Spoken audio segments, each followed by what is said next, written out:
قەزای کفری یەکێکە لە شارە کۆن و دێرینەکانی کوردستان کە لە ئێستادا ژمارەی دانیشتوانەکەی نزیک دەبێتەوە لە 30,000 کەس. شارەکە خاوەنی بەنداوێکی 6 ملیۆن مەتر سێجا ئاوە کە بەنداوی باوەشاسووارە. بەڵام ئەوەی جێگەی نیگەرانی خەڵک و هاوڵاتیانی شارەکەیە نەبوونی پاڵەگۆی ئاو و سوێری ئاوی شارەکەیە کە بە کەڵکی خواردنەوە نایەت. بەڵام وەک هاوڵاتیەک من فلتەرم دانا وەڵی فلتەرەکە یعنی هاوینانەوە دوو وەجبە بیگۆڕیت. دوو وەجبە ئاوەکەمانی شۆرە هەتا بڵێ شۆرە.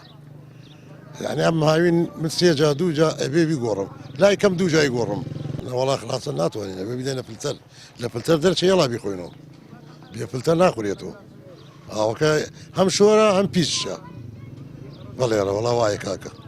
لە شاری کفری هیچ پاڵاوگەیەکی ئاو بوونی نییە بۆ پاکردنەوەی ئاوەکەیان هاوڵاتیان پەنا دەبەنە بەر کڕینی ئامێرەکانی فلتەرکردنی ئاو. فرۆشیارێکی ئەو ئامێرانەش باس لە ئاوی کفری دەکات و بە ئامێرێکیش جیاوازی نێوان ئەو ئاوی دەدرێت بە هاوڵاتیان و ئاوی فلتەرکرا و پیشان دەدات.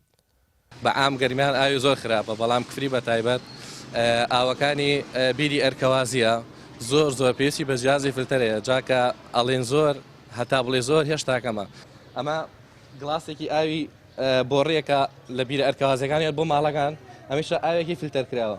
ئەم جیازە جیهازێکی ئیلکترۆلیزە لە ڕێگەی شەپۆلی موگناتیزی و کارەباییەوە بەکتریاکان لە ئاوەکان جیاکاتەوە و ڕەنگی ئەگۆڕێەوە بەڵام ئەو ئاوەی کە فلتەر کراوە ناگۆڕێ و وەکو خۆی مێنێتەوە. ئەمە ئاوی بیری ئەرکەوازیە ئاوی کفریە ئەمەشە ئاوی فلتەر کراوە کە ئێستا لە بەڕادەی خۆمان دەرمانینە و هاوکارم تەسویری کرد ببین چۆنە و ئاوە ئەگۆڕێ و ڕەنگی تێکەچێە. جا ئەمەی کە ڕەنگی تێکەچێ هەمووی بەکتریایە لە ئاوەکە هەمووی ژەنگە هەمووی قوڕە.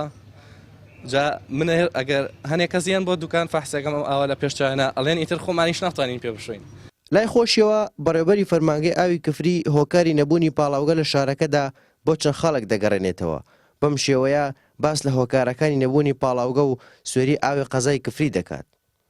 ئێمە وەکو فەرمانگە لە ساڵانی 2012 دەرخستە کراوە لە سیروان و ئاو بێنین بۆ کفری و تەنانەت بەس کفری نیە سەرقەڵایە و قەرەتە بۆ خانەقی بەهۆی قەیرانی داراییە و پرۆژەیە ڕاگیرا و تایساکە جێبەجێ نەکرا. بەڵام پرۆژەیە ترمان هەیە لە ئاوی دووس کفری ئەوەش بە هەمان شێوە لە 16 ئۆکتۆبرەوە کێشەی دروست کرد و سەرپێچیش کوێتە سەر پاینە خەتەکە بۆ ڕێگان ئاوی تەجاوزات زۆر لێ ڕاکێشراوە بۆ هۆی ئەو بەو شێوەی ناگەێتە دەستمان ئێمەش لەو کاتەوەی تر کێشە دروست بووە بۆ ئاوەکەمان.